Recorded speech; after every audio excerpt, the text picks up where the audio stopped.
आज अग्नि चक्र में देखिए, क्या कोई भी घर पूरी तरह सुरक्षित है? क्या कोई भी घर पूरी तरह सुरक्षित बनाया जा सकता है? जुर्म आज हर कोने पर मुंह खोले खड़ा है, हर किसी को निगलने के लिए। हेलो माँ, हेलो हेलो हेलो माँ, क्या हुआ? हेलो माँ, आप रो क्यों रही हैं? माँ कुछ बताओ, माँ क्या हुआ? माँ मैं भी आ रही हूँ, हाँ मैं आ रही हूँ।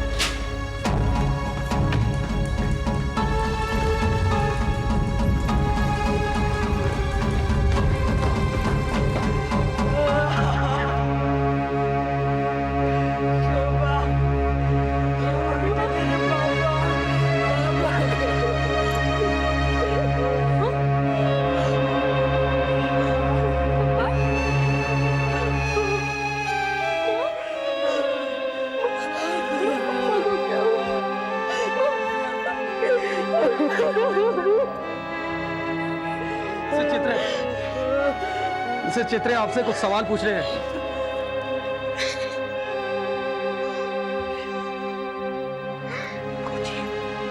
आप क्या काम करती हैं?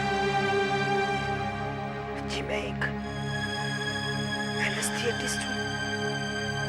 3 साल पहले मिस्टर चित्रे को पैरालिटिक अटैक हुआ था।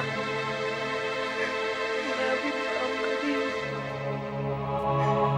यानी कि दिन के वक्त आप घर में नहीं रहती?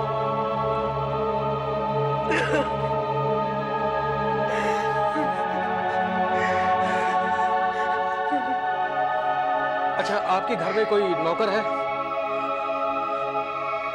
जी क्या नाम है उसका? रामू। 2 महीने पहले ही मैंने उसे चित्रे जी की देखभाल के लिए रखा था।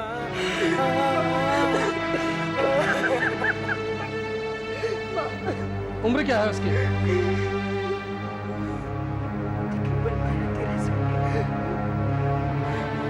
अभी कहाँ होगा ये नौकर? पता नहीं। मैं जब घर आई तो सारे दरवाजे खुले हुए थे। घर की अलमारियां सब खुली पड़ी थी। कपड़े, जेवर 40,000 रुपए कोई लेकर चला गया। और ये मिस्टर चित्रे।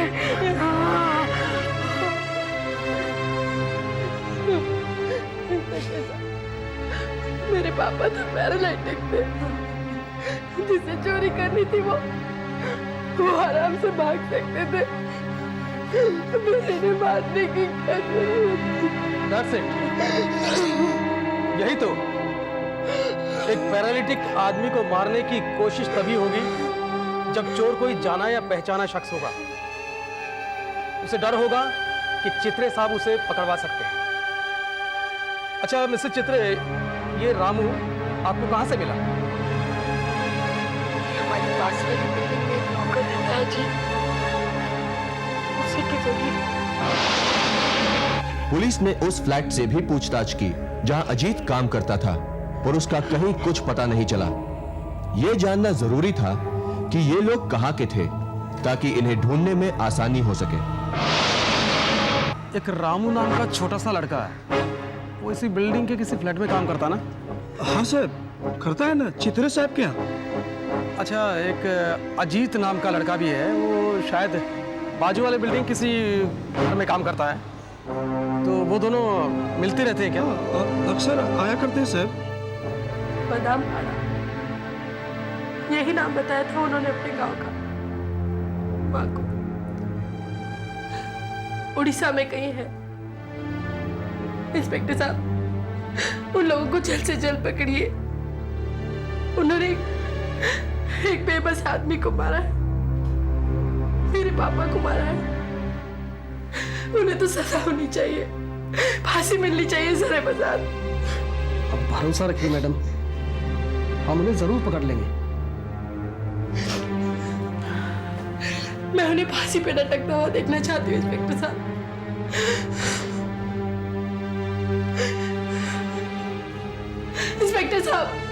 इंस्पेक्टर साहब, उन्हें सजा मिलेगी ना?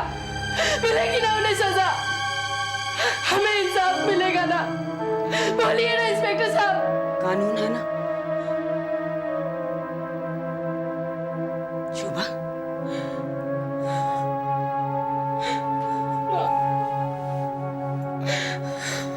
तेरे पापा इतने अच्छे थे। अच्छे इंसान को इंसाफ जरूर मिलेगा। तेरे पापा को जिसने भी मारा है, चाहे वो जो भी हो, उसे सजा जरूर मिलेगी। जरूर मिलेगी उसे सजा।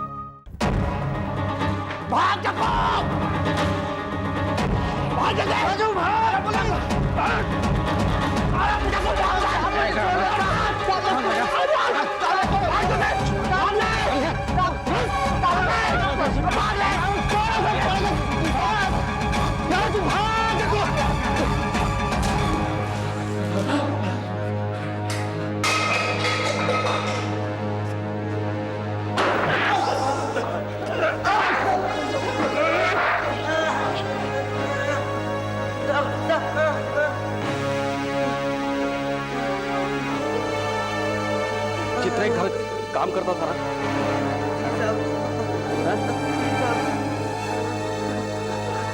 उसके घर में चोरी की है? नहीं साहब। हाँ नहीं साहब। हाँ बोल। नहीं साहब। हाँ बोल। कुत्ते की औलाद, तू कुत्ता भी नहीं है, तू कुत्ता भी नहीं है, समझा? एक बेबस आदमी को मारा तुमने, एक बेबस आदमी को। साहब मेरी कोई गलती नहीं है साहब मेरी कोई गलती नहीं है साहब। मैंने कुछ नहीं किया साहब, ये अजीत करने को बोला था मैंने। अच्छा, उन्होंने कहा और तूने कर दिया है? साहब उसने मुझे नौकरी दिलवाई थी साहब, इसलिए साहब मुझे नौकरी दिलवाई। क्या करता उसे? साहब उसने कहा था तेरे साहब के सेठ के पास बहुत सारा पैसा है, इसलिए लूटते हैं और मजा करेंगे साहब। मुझे लगा हम बच जाएंगे, उसने सारा प्लान भी बना लिया था साहब। अच्छा ये बात। उस दिन मेरे घर पे आया था साहब वो।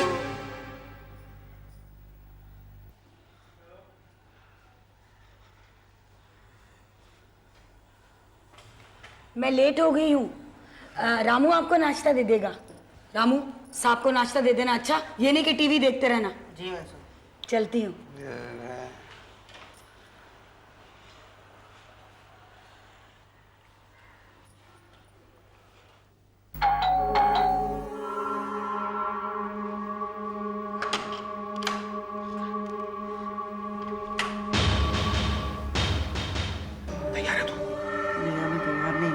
घर में कौन कौन है? सेठ और मैं। मौका अच्छा है, अभी साफ कर देते हैं सब। मुझे डर लगता है यार। क्यों? डर क्यों लग रहा है? अरे हम हैं ना तेरे साथ। चल चल। नहीं यार मैं नहीं कर पाऊंगा। अरे घर में से आया था तो बोल रहा था कि मैं नौकरी नहीं मिली। नौकरी मिल गई तो बोल रहा नहीं करूँगा। अरे चल हम लोग हैं ना तेरे साथ। गाँव वापस चला जाऊंगा यार, मैं नहीं कर सकते। भीख मांगेगा मत कर। नहीं मुझे नहीं करना।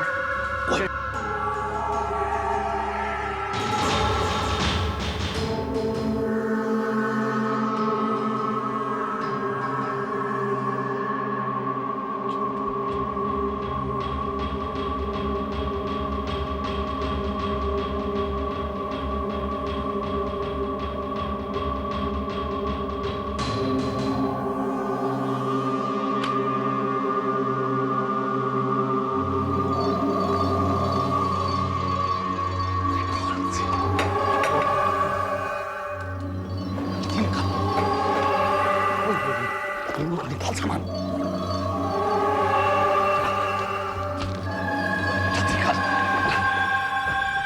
ऊपर चढ़ जल्दी से। जाना एक मिनट। नीचे रख नीचे। जल्दी से।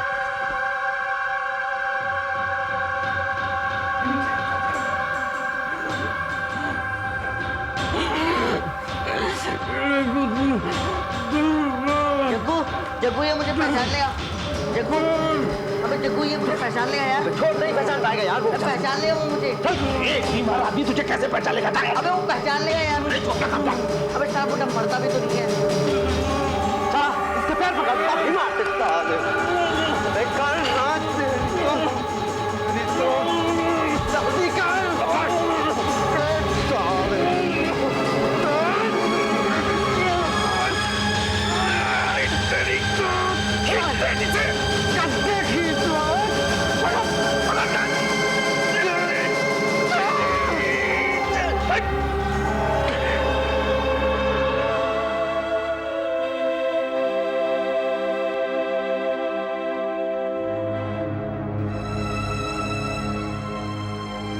चल चल निकल, चल अब यहाँ से चल।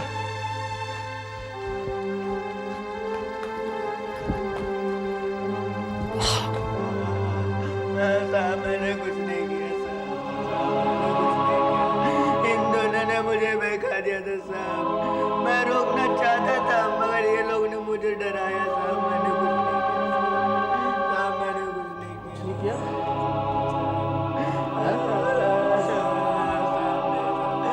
कुछ नहीं किया? वो औरत तेरे को बच्चे की तरह प्यार करती थी, उसके बेबस पति को मारा, चोरी की और बोलता है कुछ नहीं किया है? रामू, अजीत और जग्गू को मुंबई वापस लाया गया और इनके खिलाफ कत्ल का मुकदमा चला। पर अभी सब कुछ खत्म नहीं हुआ था। चित्रे परिवार सिर्फ इंसाफ के करीब पहुंचा था। थैंक यू इंस्पेक्टर साहब, थैंक यू। माँ माँ माँ वो तीनों मिल गए। माँ माँ माँ माँ वो तीनों मिल गए। माँ माँ माँ माँ वो तीनों मिल गए। वो तीनों मिल गए। वो तीनों मिल गए। माँ कानून है, मैंने कहा था ना, कानून है। हाँ माँ, कल हमें कोर्ट जाना है। मैं उन तीनों को फांसी की सजा मिलते हुए देखना चाहती हूँ।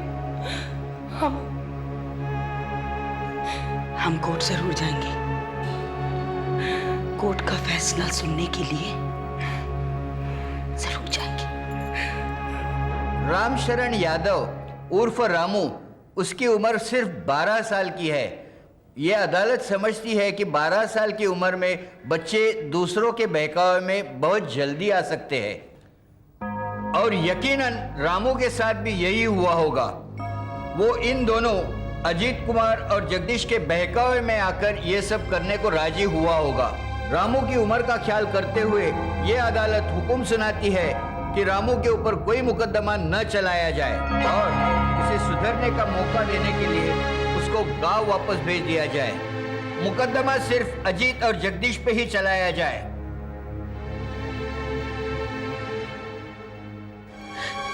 कैसा इंसाफ है, कैसा इंसाफ है ये जज साहब। ये लड़का, इस लड़के ने खून किया है, मेरे पापा का खून। शांत हो जाइए आप। ये इंसाफ नहीं है जज साहब। शोभा, ये इंसाफ नहीं है। शोभा, ये इंसाफ नहीं है।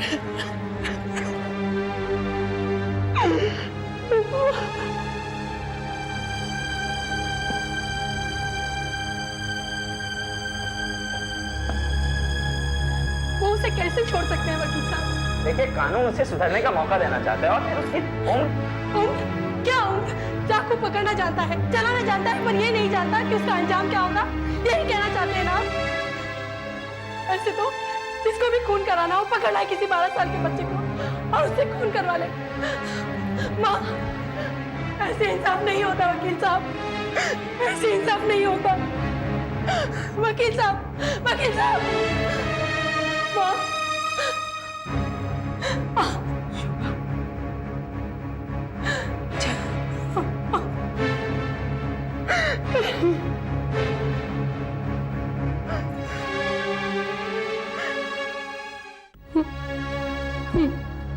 कानून है हमारे साथ, कानून है। विश्वास उठ गया है मेरा कानून पर से। आप चुप क्यों बैठी हैं? कुछ बोलती क्यों नहीं? तुम्हारा पति तुम्हारा इंतजार कर रहा होगा। घर जाओ बेटा। नहीं माँ, मैं आपके साथ रहूं। संभालो अपने आप को शोभा। घर जाओ बेटा, घर।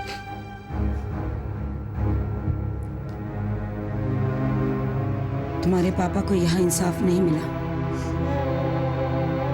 पर मुझे पूरा विश्वास है कि उन्हें भगवान के यहाँ इंसाफ जरूर मिला होगा। माँ, जरूर मिला होगा।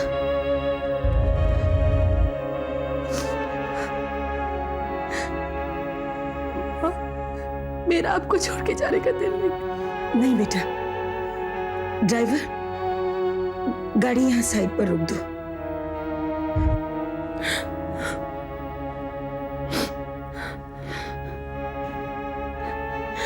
टेक केयर बेटा। You too, Mom. I love you. Bye.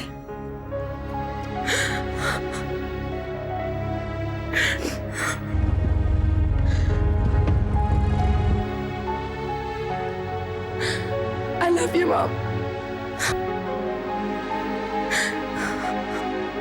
Bye.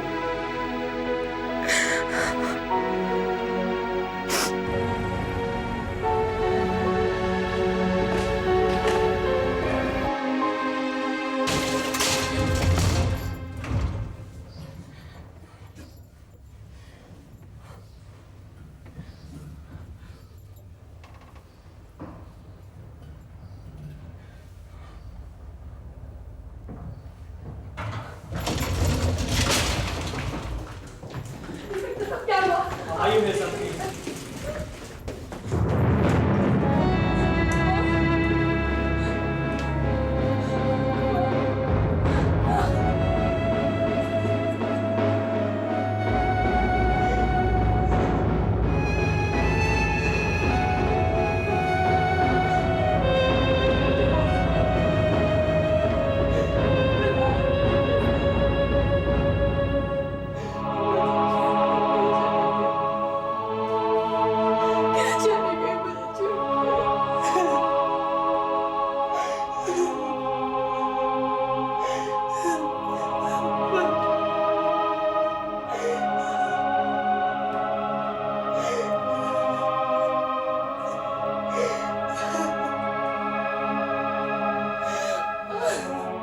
ये नोट मिला है,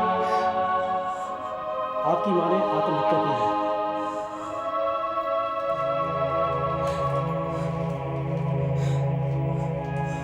तेरे पापा कहा करते थे कि इंसान और जानवर में यही तो फर्क है कि जानवर अपनी लड़ाइयां लड़कर सुलझाते हैं और इंसान के पास कानून और अदालत का सहारा होता है। उसे अपने फैसले करने के लिए जानवर बनने की जरूरत नहीं। पर उन जानवरों ने तेरे पापा की जान ले ली, वो भी उस साड़ी से जो उन्होंने मुझे तोहफे में दी थी। मैंने फिर भी खुद को संभाल लिया। कानून का सहारा था मेरे पास, अदालत का सहारा था। पर आज लगा वो सहारा भी नहीं रहा। मैं नहीं जानती थी बेटा कि तेरे पापा को मारने वाले को ये अदालत इतनी आसानी से छोड़ देगी। नहीं जानती थी मैं। तुझे अकेला छोड़कर जा रही हूँ, जानती हूँ, पर शोभा अब नहीं जिया जाता मुझसे। सच बेटा, अब नहीं जिया जाता।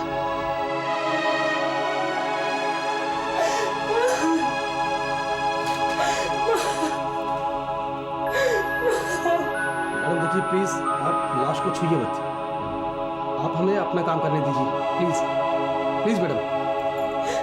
जितने बड़े कातिल वो लोग थे, उससे बड़े कातिल आपका कानून है। मार डाला मेरी माँ को, आप लोगों ने मार डाला मेरी माँ को। इस हादसे के बाद भी सब कुछ ठीक नहीं हुआ था। शोभा को 3 साल इंतजार करना पड़ा उन 2 लोगों के खिलाफ फैसला हासिल करने में जिन्होंने उसके पिता की हत्या की थी और शायद उसकी मां की भी। 1999 में अदालत ने अजीत और जग्गू को कसूरवार मानते हुए उम्र कैद की सजा सुनाई। रामू आज भी अपने गांव में आजाद घूम रहा है। शोभा के लिए ये आधा इंसाफ भी बहुत महंगा साबित हुआ।